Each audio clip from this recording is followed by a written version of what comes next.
حضرت عمر کے ایمان لانے پر جو سب سے پہلا کارنامہ ہوا ہے اور اسی دن ہوا ہے وہ کیا ہے؟ بیت اللہ میں کھلے عام عبادت کرنا. یہ آج تک نہیں تھی. بیت اللہ میں کھلے عام عبادت کیا رسول اللہ جاتے تو عقبہ بن ابی معیط جیسا بوڑھا کافر رسول اللہ کے سینہ اقدس اور حضور کی گردن میں پٹکا ڈال کے کھینچنا شروع کر دیتا. رسول اللہ سر سجدے میں رکھتے تو اونٹ کا بھرا ہوا اوجر ڈال دیا جاتا. یہ سارے واقع. تو اسی لیے وہاں کی عبادت کتنے عرصے سے موقوف تھی. حضرت عمر ایمان لائے کہ کعبہ شریف چلے. کہ عمر کیسے جائیں؟ تیری قوم نہیں جانے دیتی. اب جواب ہے کہ میری قوم جانے اور میں جانوں. آپ تو چلیں نا.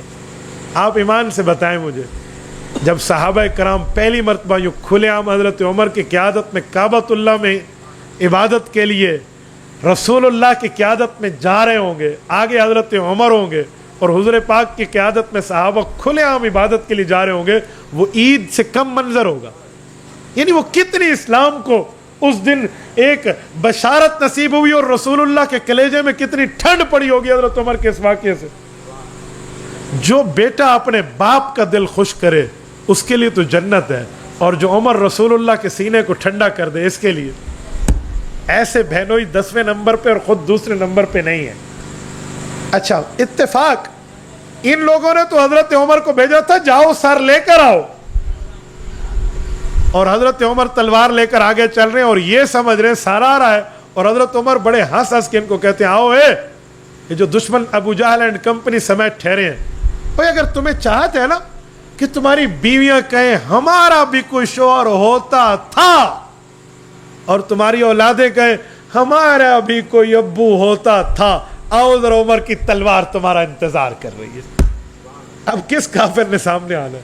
یہ کھلے عام عبادت ہوئی ہے. اس کو میں دوسرے لفظوں میں کہوں، بیت اللہ کی عبادت کے لیے فاتح شخصیت عمر فاروق ہے، اور ایسی فتح ہے کہ اس پر کسی کافر کا خون نہیں بہا، ایک قطرہ بھی نہیں گرا، اور حضرت عمر کے رعب اور دبدبے نے بیت اللہ شریف کو عبادت کے لیے فتح کر لی. حضرت آدم علیہ السلام سے لے کر قیامت تک جتنے انبیاء کرام کی امتیں ہیں، ان تمام امتوں کو دو قبلے ملے ہیں، یا تو بیت المقدس ملا ہے یا بیت اللہ ملا. بیت اللہ ہماری خصوصیت ہے امت محمدیہ کی، اور بیت المقدس بھی کچھ عرصہ ہمارا قبلہ رہا، پھر بیت اللہ ہوا، اور پچھلے انبیاء کو تو بیت المقدس ہی ملا.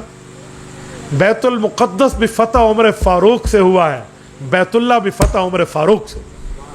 یہ دو ہی قبلے ہوں کلمہ طیبہ کے ماننے والوں کے، حضرت آدم تا قیامت، اور ان دونوں قبلوں کو فتح کر کے اسلام کی جھولی میں ڈالنا یہ عمر فاروق کا کارنامہ.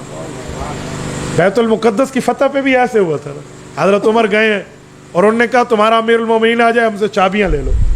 حضرت عمر نے مشورہ کیا جائیں، کہا جی کیوں نہ جائیں، بغیر جنگ کے بیت المقدس ملتا ہے. حضرت عمر گئے اور کفار نے چابیاں ہاتھ میں رکھ دی. وہ بھی روب اور دبدبے سے فیصلہ ہوا ہے، اور یہاں بھی یہی ہے. تو مجھے اندازہ لگا کر آپ ایک جملہ بتائیں.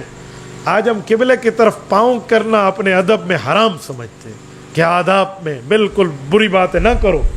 ہم پاؤں کرنا غلط سمجھتے ہیں. جس نے ان قبلوں کو آزاد کر کے اسلام کی جھولی میں ڈالا ہے اس کا مقام کتنا ہوگا.